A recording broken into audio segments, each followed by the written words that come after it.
comes from the newly elected members of the Mullahs, the Iranian National Assembly.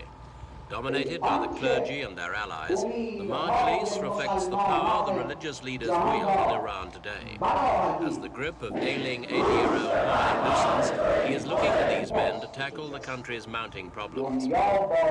On their list, the future of the hostages seized at the American embassy. But because of the revolution's internal crises, it appears it'll be some weeks before the Majlis gets round to the hostage issue.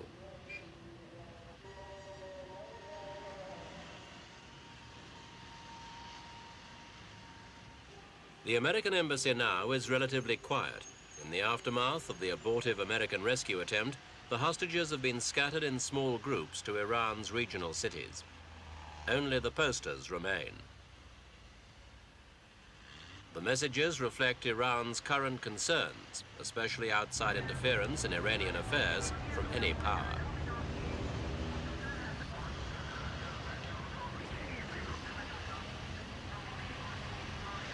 Meanwhile, international pressure on Iran has been growing. At this villa beside the Bay of Naples, the 9 EEC foreign ministers met informally in early May.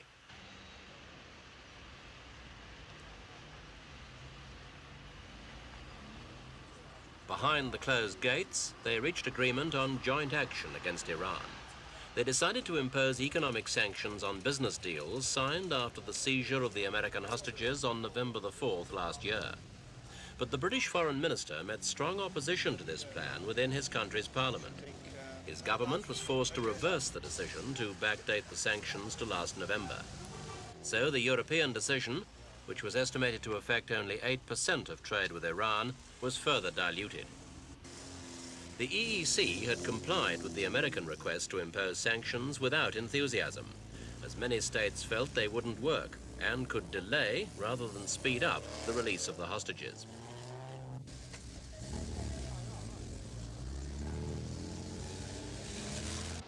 In the bazaars of Tehran, the effect of the economic sanctions is expected to raise prices by up to 30%. But Iran has already had success in finding alternative suppliers after the American embargo began to affect food imports. There is no evidence so far that the average Iranian is worried about Western sanctions. Indeed, it is argued that sanctions could hurt the economies of the EEC more than it hurts Iran. Other suppliers are already moving to provide consumer goods. Russia, for example, is confident about increasing trade with Iran at the expense of the United States and the EEC. Iranian leaders argue that sanctions will discipline their people away from a Western-style consumer mentality. Food queues have their causes in internal disruption rather than international embargoes.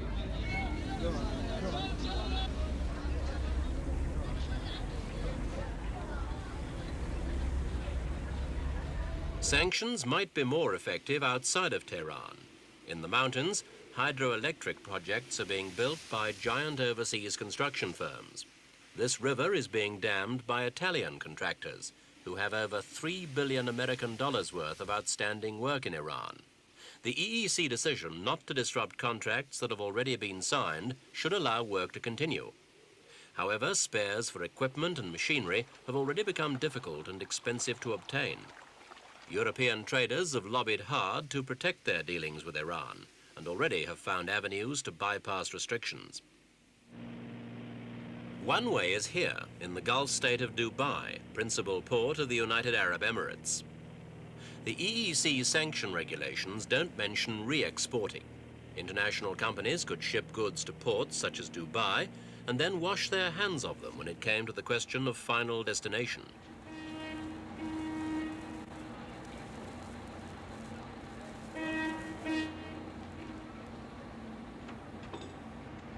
Dubai has a substantial Iranian population, and there are reports that traders are already heavily involved in both legal and illegal trade with Iran.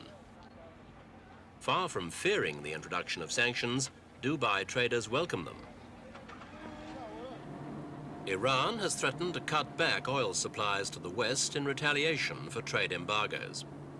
Iran's oil exports have declined rapidly this year, partly because of a deliberate policy of conservation and partly due to unplanned internal disruption. Iran's oil fields lie in the Khuzestan region, where the Arab minority is rebelling at the lack of progress on self-government. Arab unrest isn't the only headache for Iran. There's also a major rebellion by northern Kurds. This funeral was for 29 Iranian soldiers killed in bitter fighting against Kurdish rebels. Iranian forces are paying a heavy price to suppress the Kurds. In May, they lost an estimated 500 dead and wounded. The threat from this and other dissatisfied minorities is far greater than international trade embargoes.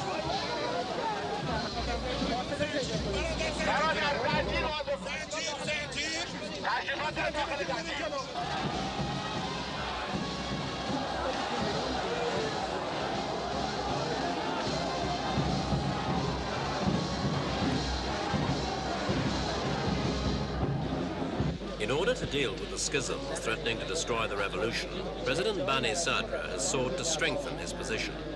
But his supporters gained a mere 41 seats in the elections to the National Assembly. By contrast, Mullahs dominate the Islamic Republican Party, the nation's largest single party, with 130 seats so far.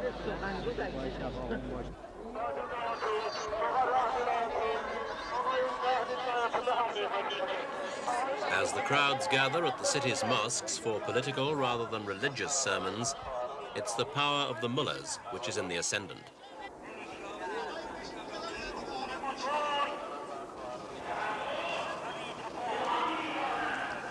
The Ayatollah Khalkhali was appointed by Khomeini to clean up Iran's drug problem. He immediately set about executing almost every suspect brought before him. It's Khalkhali who symbolizes the absolute power of the clerics. Khomeini is now so ill that he makes little attempt to influence or limit them.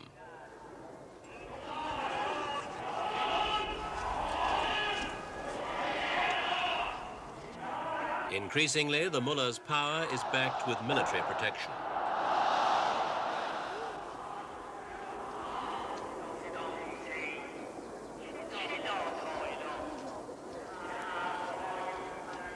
Through the mosques, the mullahs, like Khalkhali, have begun to mobilize force to entrench their position still further. At the notorious Evin jail outside Tehran, relatives of those accused queue in an attempt to influence proceedings. They are excluded from the makeshift court. At this trial, the judge is one of Khalkhali's lieutenants, a young mullah fresh from theological college. The accused is a landowner from outside Tehran. He is charged with the all-embracing crime of corruption.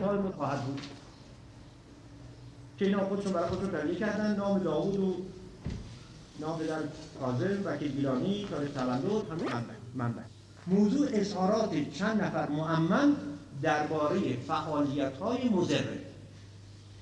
البته این نامه Others who wait know that crimes which only a few months ago would have resulted in a fine now carry the death penalty.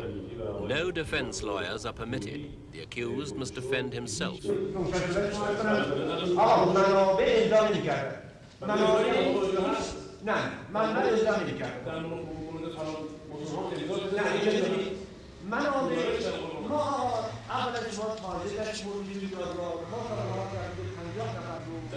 The man is arguing for his life. The Khomeini ruling that only crimes of torture or killing would carry the death sentence has been waived.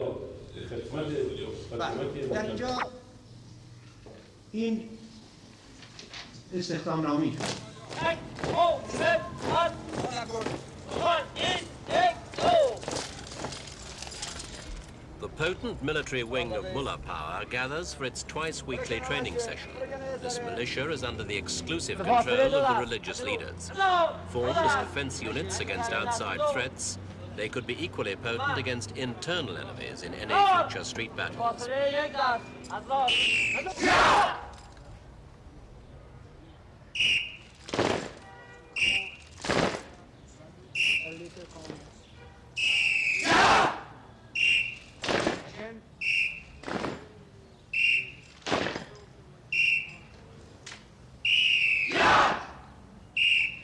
Under the Shah, the Iranian forces were the well-equipped arm of Iranian power and prestige in the Gulf. Today, they are the committed wing of the new Islamic Revolution.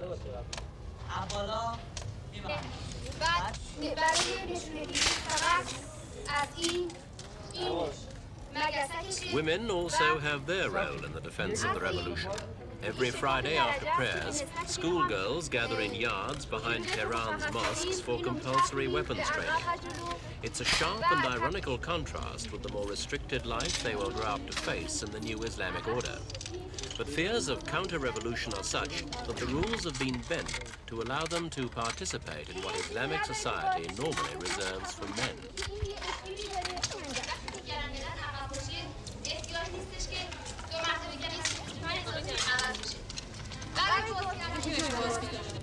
How long does it take to train these people? Only 1 month. And after you have trained them, if there is a threat from outside Iran, from Russia or from America, what happens? What will these people do? They will come out their home and take their rifle and they will fight until they have blood in their body. And will they come to the mosque first to collect the guns? Okay, they will come to the mosque and they collect, they take their rifle and they will fight. Who will command them? You will command them, or they have their own They have command? another command. Each of them had learned something and they will do what they train. And each year, will they come back again for a bit more training, or once they have been trained, they have been finished? No, they will come back for get more training. 1 month each year. Okay. They will come back. These women in their chador are committed to the regime, but not every Iranian shares their enthusiasm.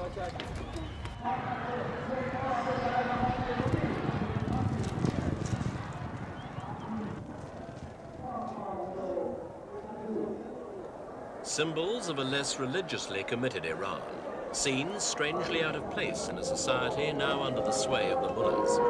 For the middle class, the new order has delivered little. Their status, and often their livelihoods, have been threatened.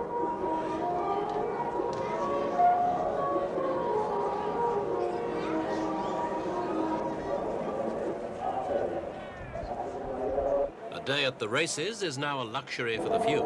It may not continue for long. Already, Tehran's other racetrack has been turned into a rehabilitation center for drug addicts. Horse racing is not well regarded by Iran's new Islamic rulers. In defending the new order, the mullahs have turned to destroy what remains of the old. Under the demolition hammer, the marble mausoleum of the Shah's father.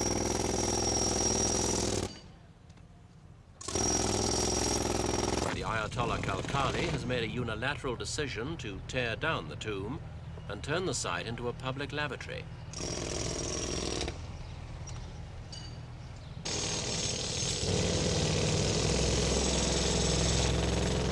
As the destruction continues, at vast expense, President Bani Sadr has condemned the action, tried unsuccessfully to halt it.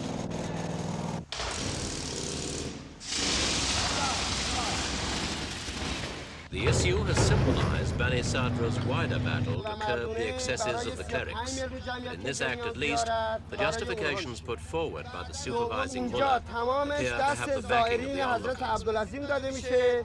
که تا حالا اگر 31 سال اینجا یک گنجش نمیتونسته بیاد 35